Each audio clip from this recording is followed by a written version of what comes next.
Centurion వేదికగా Bharat south Africa మధ్య జరుగుతున్న తొలి టెస్ట్లో రెండు జట్లు హోరాహోరీగా తలపడుతున్నాయి. టీమిండియా తొలి ఇన్నింగ్స్లో 245 పరుగులకు ఆలౌట్ కాగా ఈ మ్యాచ్లో team India star batter KL Rahul అద్భుతమైన సెంచరీతో అదరగొట్టిన విషయం తెలిసిందే. ఎంతో క్లిష్ట పరిస్థితుల్లో ఉన్న టీమిండియాను ఆదుకోవడమే కాకుండా నిప్పులు చెరుగుతున్న సౌత్ ఆఫ్రికా బౌలర్లను సమర్థవంతంగా ఎదుర్కొని సెంచరీతో టీమిండియాకి మంచి గౌరవప్రదమైన స్కోర్ను అందించాడు. అయితే ఈ మ్యాచ్లో సెంచరీ కంటే ముందు రాహుల్ చేసిన ఓ దొంగతనం గురించి మనం మాట్లాడుకోవాలి. అదేంటి, క్రికెట్లో దొంగతనం ఏంటని ఆశ్చర్యపోతున్నారా?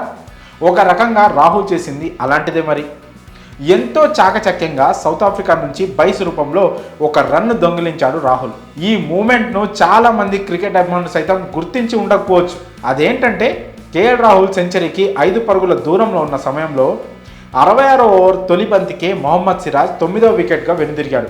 అప్పటికే ఇండియా స్కోరు 238. కేఎల్ రాహుల్ అద్భుత ఇన్నింగ్స్కు మరింత అద్భుతమైన ముగింపు దక్కాలంటే అతను సెంచరీ మార్క్ను పూర్తి చేయాలి. రాహుల్ 95 పరుగుల వద్ద ఉన్న సమయంలో చివరి బ్యాటర్గా ప్రసిద్ధ్ కృష్ణ క్రీజ్లోకి వచ్చాడు. ఎలాగో కొత్త బ్యాటర్ స్ట్రైక్ తీసుకోవాలి కాబట్టి కేఎల్ రాహుల్కు ప్రసిద్ధ్ కృష్ణ స్ట్రైక్ ఇవ్వగలడా అనే అనుమానం అందరిలో కలిగింది. అదే అనుమానం రాహుల్లో కూడా ఉంది. గెరాల్డ్ కోయెట్జీ అద్భుతంగా బౌలింగ్ చేస్తున్నాడు.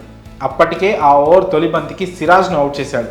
ఇక ప్రసిద్ధ్ను అవుట్ చేస్తే టీమిండియా ఇన్నింగ్స్ అక్కడితో ముగుస్తుంది. పాపం అంతసేపు అద్భుతంగా ఆడిన కేఎల్ రాహుల్ 95 పరుగుల వద్ద నాట్అవుట్గా మిగిలిపోతాడు. కానీ రాహుల్ అలా జరగనివ్వలేదు.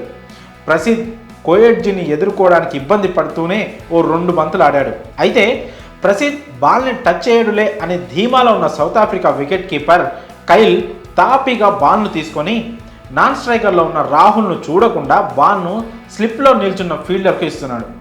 ఇది గమనించిన రాహుల్ కోయెట్జీ వేసిన 3వ బంతి కీపర్ చేతుల్లోకి వెళ్ళగానే అతను స్లిప్ ఫీల్డర్ వైపు తిరగగానే పరుగు అందుకున్నాడు. దీంతో బైస్ రూపంలో సింగిల్ రావడంతో కేఎల్ రాహుల్ స్ట్రైక్లోకి వచ్చాడు.